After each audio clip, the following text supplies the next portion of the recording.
Welcome to my channel Supriya home লিখেছেন। আজ আমি আপনাদের কাছে নিয়ে এসেছি কাতলা মাছের আলু দিয়ে ঝোল। তো দেখুন পেটির পিসগুলো আমি সব নিয়ে নিয়েছি, ফ্রিজে ছিল, ধুয়ে ভালো করে রেখেছি। আর এখানে নিয়েছি দুটো আলু, একটা টমেটো, একটা পেঁয়াজ আর কটা কাঁচা লঙ্কা। তো এর মধ্যে আমি আগে গ্যাসটা জেলে দিই বন্ধুরা, পরে ফিরছি। তো দেখুন বন্ধুরা, নুন, হলুদ আর একটু সামান্য লঙ্কার গুঁড়ো দিয়ে দিলাম। এটাকে এবার মাখবো। আর এদিকে দেখুন কড়াইটা গরম হচ্ছে, গরমটা গরম হোক।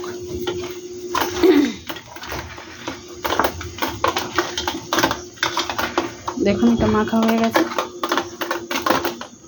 ভালো করে লঙ্কা হলুদ সব মাখানো হয়ে গেল, লঙ্কা হলুদ। এবার আমি কড়াইটায় তেল দেবো। তো আমি সম্পূর্ণ সর্ষের তেলে রান্নাটা করব।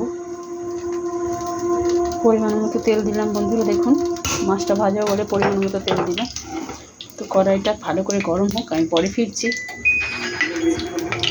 তেলটা গরম হয়ে গেছে, এবার আমি এক এক মাছটা দিয়ে দিই। দেখুন ধোঁয়া উঠছে।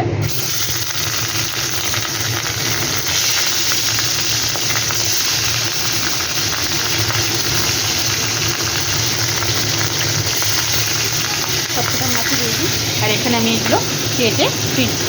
তো দেখুন বন্ধুরা, এবার মাছগুলো উল্টে দেবো। মাছটা ভাজা হয়ে গেছে, উল্টে দেবো।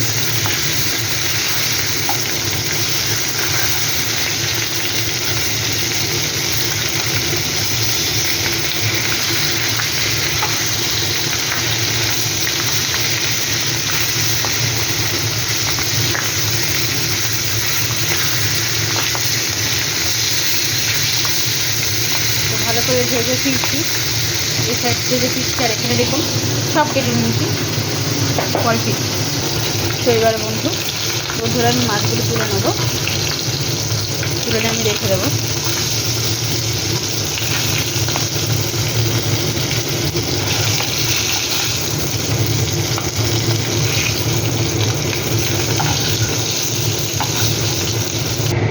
মাছটা তুলে নিলাম, কালো জিরে দিয়ে দিলাম,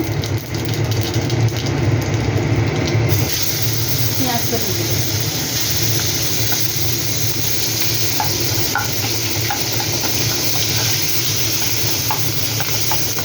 এর সাথে কেটে রাখা আলুটাও দিয়ে দেবো, পেঁয়াজ আলু একসাথে ভেজে নেবো।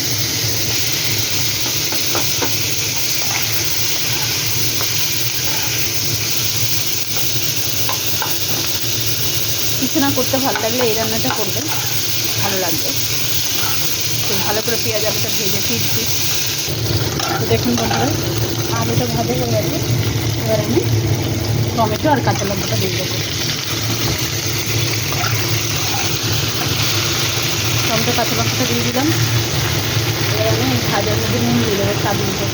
দেখুন লাগলে পরে আবার দেবো, গ্যাসটা একটু হাই ফ্লেমে করি।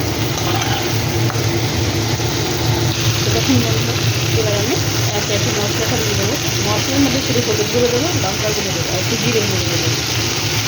হলুদ গুঁড়ো 1/2 চামচ, লঙ্কার গুঁড়ো 1/2 চামচ, আর এবার এটা ভালো করে কষাবো। কষিয়ে ভালো করে পরে ফিরছি বন্ধুরা। তো দেখুন বন্ধুরা, এইভাবে টমেটোগুলো হয়ে গেলে একটু জল বেরোয়, এরকমভাবে এরকম করে দিলে, থেতলে দিলে। তো এখন ধরো টমেটো চট করে বলতে চায় না, থেতলে দিই।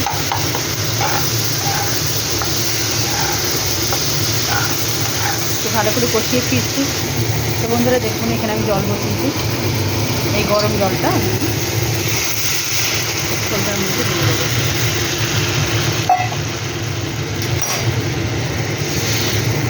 গরম জলটা দিয়েছি না, ফুটতে সময় লাগবে না।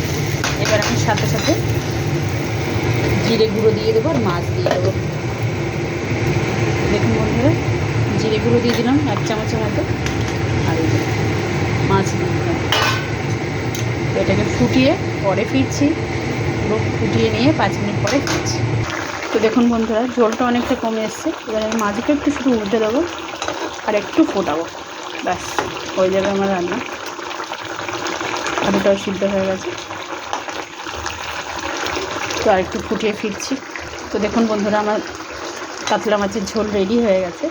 তো আপনারা ট্রাই করবেন, ট্রাই করে কমেন্ট সেকশনে কমেন্ট করে জানাবেন রেসিপিটা কেমন লেগেছে। ভালো লাগলে লাইক কমেন্ট শেয়ার করবেন। আর আমার চ্যানেলটা সাবস্ক্রাইব করবেন। ভালো থাকবেন, সুস্থ থাকবেন। থ্যাংক ইউ ফর ওয়াচিং বন্ধুরা, বাই বাই।